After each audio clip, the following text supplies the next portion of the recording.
saya turun dari modeling ke acting tuh bener-bener nggak masuk target, nggak masuk tujuan gitu. Pertamanya masuk modeling aja udah nggak pernah kepikiran pengen jadi model. Ketemu sama temen-temen ya lingkungan pergaulan gitulah yang kebetulan pas di Amerika kenal gitu, dan dia kayak nyari new faces lah untuk the fashion industry yang bla bla bla gitu. Pada waktu itu ditawarin jadi foto cover majalah. Terus pertanyaan gue cuma satu, it's just simple, dibayar gak? Oh iya dong, oh ya udah yuk gitu loh. Jadi pertamanya dari situ semuanya, dari situ mulai, and then network gue juga lumayan kebetulan. Jadi one thing leads to another, nih kenal sama ini, lo ikut ayo boleh, nggak ngapa-ngapain juga gitu. Dan jadi modeling untuk pertama kali buat gue itu beban. Jadi pas lagi jalan itu tiba-tiba ngapain nih, masa gini doang nih, bosen nih, pengen pamer apa ya, tiba-tiba ada yang ngasih ide, kenapa nggak furniture aja? Oh ya bisa juga ya. Kebetulan gue pas di Amerika suka bantu-bantu temen, kalau dia pengen pindah sini, gue beliin deh, lu mau apa, punya budget berapa, gue setup rumah lo gitu.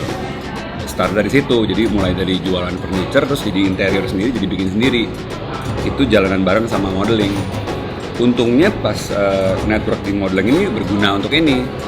Jadi ya pertama hubungan baik, tapi kan harus nunjukin kerjaannya juga hasilnya gimana.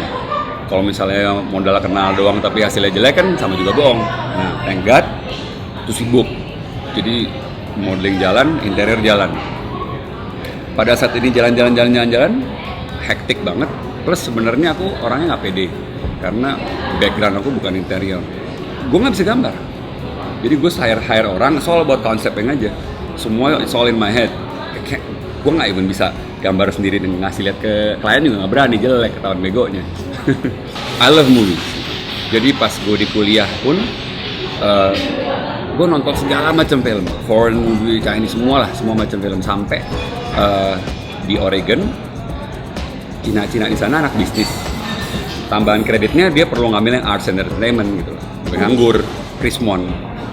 Terus kerjain gue paper dong, ayo sini. Topiknya cinematography, which I don't know much, but I know I like movies. Jadi at least gue bisa nonton film itu dan gue bisa ulas jadi paper kayak 25 halaman for $200. Gue guarantee deh paling nggak B- atau A- lah gitu. Dan bisa. Jadi sebelum ke acting, gue udah pencinta film.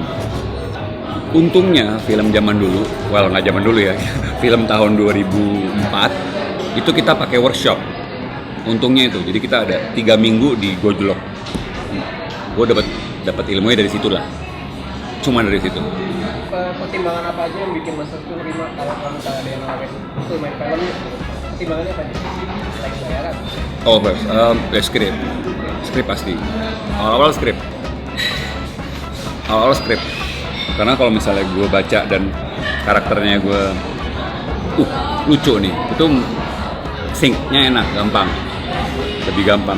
Dulu caranya begitu. Kalau sekarang sih udah lumayan hampir apa aja, tapi kira-kira ceritanya.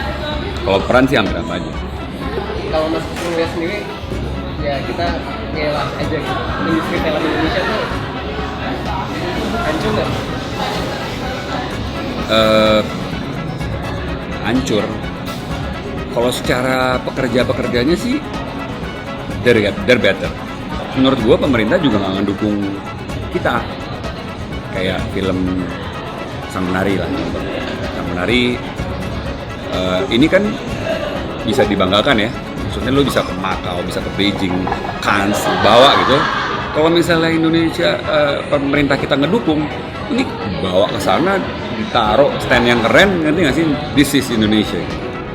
Gue pernah suatu hari dari yang full tiba-tiba the next year nggak tahu apa jebret, cuman ada total 1 tahun 2 film, berapa TV atau apa setahun. Itu tuh I remember that was the lowest point secara actor. Tapi kalau secara a guy who need to provide juga termasuk pada saat itu.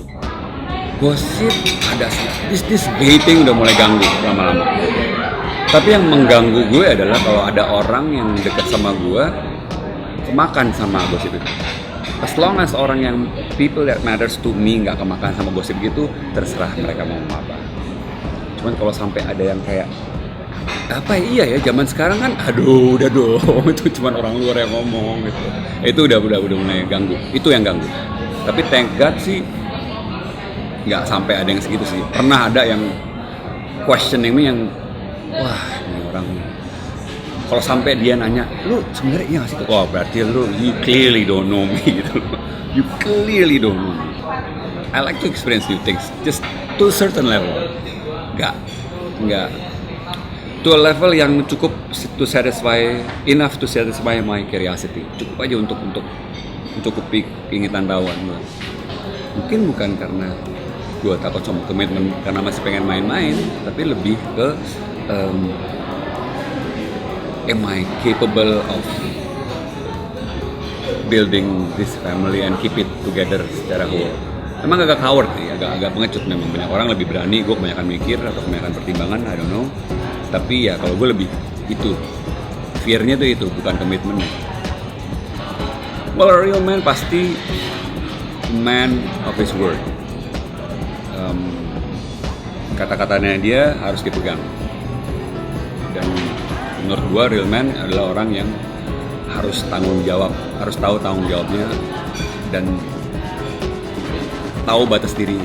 Bukannya membataskan diri ya, cuman emang God give us capability and sky is the limit, tapi tahu when to stop, when to start, and to make the right decision at the right time.